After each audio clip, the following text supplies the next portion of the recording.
Dysmenorrhea indicates a condition in which the flow produced during menstruation is difficult and associated with the appearance of pain in the lower abdomen. Let's find out better what it is in today's video.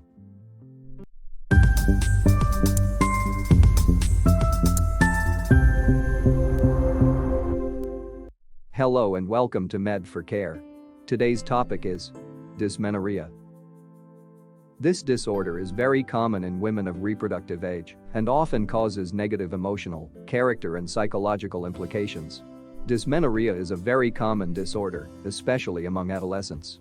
Of all the cases of dysmenorrhea observed, more than a third of women suffer from very intense pain, while repercussions at school and work also appear frequent, precisely because of the resulting discomfort.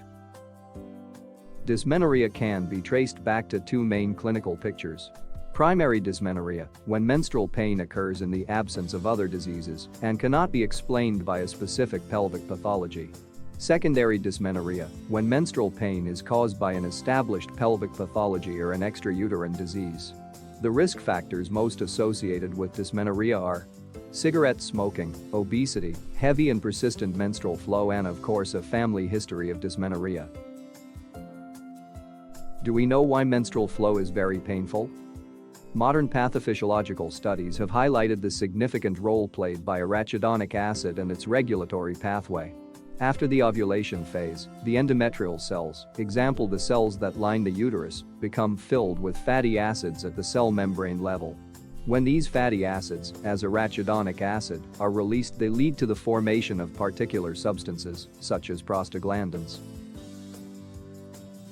In particular, the increase in prostaglandin PGF2 induces constriction of the vessels of the uterine muscles. This process causes the muscle bundles to contract and triggers pain. This phenomenon that we have just seen occurs in all women. What happens instead in women with dysmenorrhea is that PGF2 levels are approximately double compared to women with normal menstruation. You will then understand the reason for such intense pain.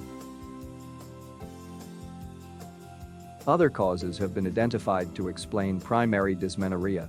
For example, the increased angle of flexion of the uterus, which determines an obstacle to the normal flow exit, high concentrations of the antidiuretic hormone and low concentrations of nitric oxide, which is the hormone that promotes vasodilation. The causes that predispose to secondary dysmenorrhea are endometriosis, pelvic inflammatory disease, uterine adenomyosis. The symptoms most commonly associated with dysmenorrhea are abdominal pain, cramps in the lower abdomen, easy fatigability, dizziness, headache, nausea and vomit, diarrhea, loss of appetite, irritability. In the evaluation of dysmenorrhea, a gynecological examination by a specialist appears fundamental, who, before proceeding to carry out instrumental tests, must take care to carry out an excellent anamnesis phase and an accurate objective examination. In the anamnestic phase, it is very important to proceed to completely characterize the pain, as it is the prevalent symptom in dysmenorrhea. The anamnesis also tests the possible use of contraceptive methods such as intrauterine devices, and then focuses on outlining the patient's lifestyle, also investigating the drugs used for therapies and harmful habits, such as smoking or alcohol. The patient's physical examination is performed following the anamnesis and is based on the following points. Accurate inspection of the woman's external genitalia, looking for any anatomical obstacles to outflow, such as the presence of polyps, palpation of the abdomen and pelvic area, complete pelvic, vaginal or rectal examination, when there is reason to strongly suspect the presence of an underlying pathology. The tests most often performed are ultrasound, hysteroscopy, nuclear magnetic resonance, blood count, sex hormone dosage and renal function panel. The treatment of dysmenorrhea aims to improve the patient's quality of life and alleviate the sensation of pain that appears with the advent of the menstrual cycle. There are specific drugs to do this. Nonsteroidal anti-inflammatory drugs such as ibuprofen, naproxen and aspirin. These drugs are available in pharmacies without a prescription and are effective in reducing the symptoms of dysmenorrhea. Be careful, if used for a prolonged period of time, they may increase the risk of gastric bleeding and kidney problems. They can also interact with other drugs, such as anticoagulants and antihypertensives. Hormonal contraceptives are a type of medication used to prevent pregnancy, but they are also effective in treating dysmenorrhea. Among the hormonal contraceptives used for dysmenorrhea, we have the contraceptive pill, the transdermal patch and vaginal ring. These drugs, in addition to preventing ovulation and regulating the menstrual cycle, can help reduce the symptoms of dysmenorrhea, including abdominal pain, nausea, tiredness and mood changes. Other drugs used are antispasmodics. They work by relaxing the muscles of the uterus and reducing the contractions that cause pain. They are considered one of the safest treatment options and can be used in combination with other drugs. There are complementary therapies that can be used in combination with traditional therapy.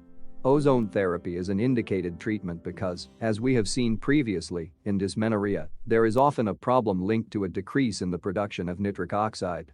Nitric oxide itself is instead favored by ozone administered with ozone therapy, leading many patients to a greater tolerance to pain during the menstrual cycle. Then we have acupuncture. Phytotherapy, example the use of medicinal plants. Heat therapy, which is the application of heat to the abdominal area to relieve pain. And finally, meditation. Surgery is a very rare therapeutic option and is only used if the cause of this disease lies in structural problems of the uterus, such as fibroids, endometriosis or uterine malformations. In conclusion, dysmenorrhea is a condition in which the patient's menstrual flow is difficult and associated with intense pain, often accompanied by recurrent symptoms such as nausea, vomiting and headache. This phenomenon, although very frequent in the female population, can cause significant deficits in the woman's quality of life, as well as lead to lowered performances in school and work. While primary dysmenorrhea can be kept under control by resorting to pharmacological therapy, secondary dysmenorrhea is most often treated surgically because it is often caused by endometriosis. We have now reached the end of today's video. We hope you liked it. If you found it useful, support us with a nice like, subscribe to the channel and click on the bell to be notified every time a new video of ours comes out. See you soon on Med for Care.